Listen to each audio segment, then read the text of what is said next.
ഇന്ന് തന്നെ സബ്സ്ക്രൈബ് ചെയ്യൂ, നിങ്ങളുടെ പ്രിയപ്പെട്ട ഷോസ് കാണൂ. രാജു അവിടേക്ക് വന്ന അതോടെയെല്ലാം രാജുവിന്റെ കൈകളിലേക്ക് എത്തും. രാജുവിന്റെ കൈകളിലേക്ക് എത്തുന്നു? രാജുവിന്റെ കയ്യിലേക്ക് എന്തെത്തുന്ന? ഇത്തവണ രാജു ചെയ്യട്ടെന്ന് അച്ഛൻ ഓർത്തു കാണും. ഇലക്ഷനൊക്കെ അല്ലേ വരാൻ പോകുന്നത്. എല്ലാത്തിനും രാജുവിന്റെ കൈകൊണ്ടുള്ള തുടക്കം നല്ലതായിരിക്കുമെന്ന് അച്ഛൻ എപ്പോഴും പറയാറുള്ളതല്ലേ. അതിന്റെയൊക്കെ ആവശ്യമുണ്ടോ മാഡം? അംബിക മാഡത്തിനും ദീപക്കിനും അടുത്ത ഉത്സവം നടക്കുന്നത് വരെ എന്നോട് വഴക്കിടാൻ വെറുതെ ഒരു കാരണമാവും. പിന്നെ അല്ലെങ്കിൽ അവർ രണ്ടാളും രാജുവിനോടും എന്നോടും വലിയ സ്നേഹത്തിലും സൗഹൃദത്തിലും ആണല്ലോ. അത് രാജു അതൊന്നും ഓർത്ത് ടെൻഷൻ അടിക്കണ്ട. അച്ഛൻ പറയുന്നത് അനുസരിക്കാൻ നോക്ക്. അത് വേണ്ട മാഡം. ഋതിക മാഡം ഇങ്ങനെ പറയുമ്പോ എല്ലാം എളുപ്പമാ. എല്ലാത്തിന്റെ ഇടയിൽ കിടന്ന് ഉരുകുന്നതേ ഞാനായിരിക്കും. അതുകൊണ്ട് കാവിലെ ഉത്സവത്തിലെ ചടങ്ങിന്ന് എന്നെ ഒഴിവാക്കി തരണമെന്ന് ഞാൻ സാറിന്റെ കാല് പിടിച്ച് കരഞ്ഞു പറയാൻ തീരുമാനിച്ചിരിക്കുക. ദൈവമേ, രാജു അച്ഛനോട് സംസാരിക്കാൻ ചെന്ന ശരിക്കും എന്താ കാവില് നടക്കാൻ പോകുന്നെന്ന് അച്ഛൻ രാജുവിനോട് പറയും. ഞാൻ പോവാ. രാജു നിക്ക്. എന്താ മാഡം? ഇതിനു മുൻപ് അച്ഛൻ നടത്താനിരുന്ന എല്ലാ ചടങ്ങുകളും രാജു കാരണം മുടങ്ങിയത് രാജുവിന് ഓർമ്മയുണ്ടല്ലോ. എന്നോട് ക്ഷമിക്കണം വർമ്മ സാറെ. വർമ്മ സാറിന് മുമ്പിൽ നിൽക്കാനുള്ള യോഗ്യത പോലും എനിക്കില്ല. പിന്നെ ഞാൻ പറയുന്നത് വർമ്മ സാറ് ശ്രദ്ധിച്ച് കേൾക്കണം. കേട്ട് കഴിയുമ്പോ വർമ്മ സാറിന് ശരിക്കും മനസ്സിലാവും രാജു ഒന്നും മനഃപൂർവ്വം ചെയ്തിട്ടില്ലെന്ന്. എനിക്കെല്ലാം പറയണം. അച്ഛൻ പാവല്ലേ രാജു. അച്ഛന് രാജുവിനോട് എന്തുമാത്രം സ്നേഹം ഉണ്ടായിട്ടായിരിക്കും സ്വന്തം മകളായ എന്നെ കൊണ്ടുപോലും ചെയ്യിക്കാതെ രാജുവിനെ കൊണ്ട് ചടങ്ങുകൾക്ക് ആരംഭം കുറിക്കണമെന്ന് അച്ഛൻ ആഗ്രഹിക്കുന്ന. ആ പാവത്തിന്റെ മനസ്സ് വിഷമിപ്പിക്കണമെന്നാണ് രാജുവിനെങ്കിൽ രാജു ചെല്ല്. ചെന്ന് അച്ഛനോട് രാജു ഈ ചടങ്ങിൽ പങ്കെടുക്കുന്നില്ല എന്ന് പറയും. അല്ല മാഡം, അത് എന്തിനാ രാജു മടിക്കുന്ന? രാജുവിനെ തലയിൽ വെച്ചുകൊണ്ട് നടക്കുന്നത് അച്ഛന്റെ തെറ്റ്. അച്ഛൻ എന്തിനും ഏതിനും രാജു വേണം. രാജുവിനോട് ചോദിക്കാതെ അച്ഛൻ ഒരു തീരുമാനം പോലും എടുക്കില്ല. എന്റെ കഴുത്തില് രാജു താലി കെട്ടിയിട്ട് പോലും ആ പിണക്കം മറന്ന് രാജുവിനെ മരുമകനായിട്ട് സ്വീകരിക്കാൻ തയ്യാറായ ആളാ അച്ഛൻ. ആ അച്ഛന്റെ മനസ്സ് വിഷമിപ്പിക്കാൻ രാജുനാവുമെങ്കിൽ ചെന്ന് സംസാരിക്കേ. അപ്പോ അംബികമ്മായിക്ക് സന്തോഷാവും. അംബികമ്മായി കഴിഞ്ഞ തവണ ഉത്സവത്തിന് മുന്നിൽ നിന്നിട്ട് എന്തൊക്കെയാ ഉണ്ടായതെന്ന് മറന്നിട്ടില്ലല്ലോ. അച്ഛൻ ആക്സിഡന്റ് ഉണ്ടായി, ലിഫ്റ്റ് കയറിയപ്പോ പാനിക് അറ്റാക്ക്, വിഷം ഉള്ളിച്ചെന്ന് അച്ഛൻ ഹോസ്പിറ്റലിലുമായി, ഓർമ്മയില്ലേ? എന്തിനേറെ വിവാഹം കഴിഞ്ഞെന്ന് പറഞ്ഞ് അച്ഛനെ നമ്മളെ രണ്ടാളും പറ്റിച്ചുകൊണ്ടേയിരിക്കുന്നു. ഇതൊക്കെ അച്ഛന് നല്ല കാര്യങ്ങളായിരുന്നോ? അല്ലല്ലോ. വാ, നമുക്കേ അച്ഛന്റെ റൂമിലേക്ക് പോ. വേണ്ട മാഡം,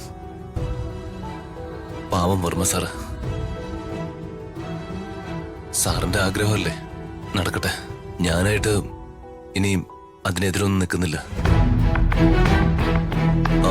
പിന്നെ ക്ഷേത്രത്തിലെ ചടങ്ങില് നമ്മള് ഭാര്യാഭർത്താക്കന്മാരെ നിൽക്കേണ്ട പൂജകളോ കാര്യങ്ങളോ ഒന്നും ഇല്ലല്ലോ. ഇത് പൊന്നു രാജു, അവിടെ നടക്കാൻ പോകുന്നതേ നമ്മുടെ വിവാഹ വാർഷിക ചടങ്ങൊന്നുമല്ല, ഉത്സവമാണ്. ശരി, എനിക്ക് മനസ്സിലായി. എങ്കിൽ ചെല്ല്, പോയി കുറച്ച് തണുത്ത വെള്ളം എടുത്ത് കുടിക്കും. ശരി മാഡം.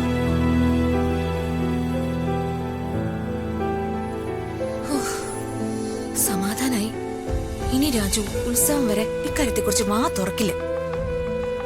വാ തുറക്കാതിരുന്നാ മതിയായിരുന്നു. ദൈവമേ, ശരിക്കും ഉത്സവത്തിന് എന്താ ചടങ്ങെന്ന് അവസാന നിമിഷം വരെ രാജു അറിയില്ലേ? നിനക്കറിയാലോ ഭഗവാനെ, ആ ചടങ്ങ് കഴിഞ്ഞാൽ പിന്നെ ഒരിക്കലും രാജുവിനെ രാജുവിന്റെ ഭാര്യയുടെ സ്ഥാനത്ത് നിന്നും ഒഴിവാക്കാനാവില്ല.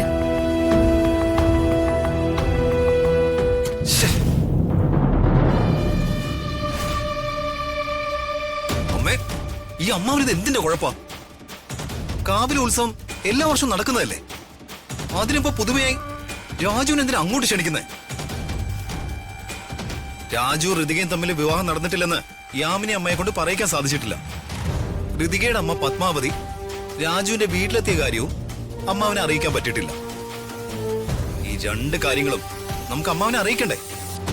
ദിവക്ക് വേണ്ട, അതിനുള്ള സമയമല്ല ഇത്. ഈ രണ്ട് കാര്യത്തിലും ഏറ്റവും വലിയ, നമ്മൾ ഒട്ടും പ്രതീക്ഷിക്കാത്ത പരീക്ഷണങ്ങളാ നമ്മൾ ഫേസ് ചെയ്യാൻ പോകുന്നേ. പരീക്ഷണോ? എന്ത് പരീക്ഷണം? എടാ, പ്രതാപന്റെ മനസ്സിൽ ഋതികയും രാജുവും വിവാഹം കഴിച്ച് ദാമ്പത്യ ജീവിതം തുടങ്ങിയെന്നാണ്. അതുപോലെ തന്നെ രാജുവിനെ പ്രതാപൻ ഋതികയുടെ ഭർത്താവായിട്ട് അംഗീകരിച്ചു കഴിഞ്ഞു. അതുകൊണ്ട് എന്താ അമ്മേ? എന്തെങ്കിലുമൊക്കെ പറഞ്ഞ് കാവിലെ പൂജ നമുക്ക് മുടക്കാം. ഇതങ്ങനെ മുടക്കാൻ പറ്റുന്നൊരു ചടങ്ങല്ല ദീപകേ. അതെല്ലാ വർഷവും വളരെ കൃത്യമായിട്ട് നമ്മുടെ കുടുംബത്തിന്റെ ക്ഷേമത്തിന് വേണ്ടി നടത്തി വരുന്നൊരു ചടങ്ങാണ്. പക്ഷേ അവിടേക്ക് രാജു വരുന്നതാണ് നമ്മുടെ പ്രശ്നം. അപ്പൊ രാജുവിനെ അല്ലേ നമ്മൾ തടയേണ്ടത്? അമ്മ എന്തൊക്കെയാ പറയുന്നേ? രാജു അങ്ങോട്ടേക്ക് വന്ന എന്താ കുഴപ്പം? എടാ, കുഴപ്പമുണ്ട് മോനെ. രാജു അവിടേക്ക് വന്ന അതോടെയെല്ലാം രാജുവിന്റെ കൈകളിലേക്ക് എത്തും. രാജുവിന്റെ കൈകളിലേക്ക് എത്തുമെന്നോ? രാജുവിന്റെ കയ്യിലേക്ക് എന്തെത്തുമെന്നാ?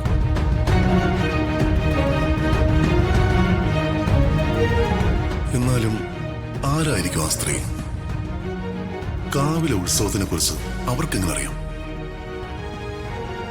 ഭീഷണിയുടെ സ്വരത്തിൽ എന്നോട് എന്റെ കുടുംബകാര്യം സംസാരിക്കാൻ മാത്രം ധൈര്യമുള്ള ആ സ്ത്രീ ആരാണ്? പത്മാവതി? ഏയ്, അവളായിരിക്കില്ല. എല്ലാം ഉപേക്ഷിച്ചിട്ട് പോയ അവൾക്ക് ഇതിലിപ്പോ എന്ത് കാര്യം?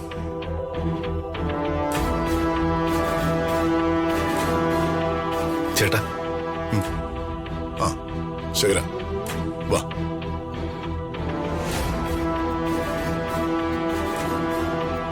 അവളുടെ കൈക്കും വേണ്ട.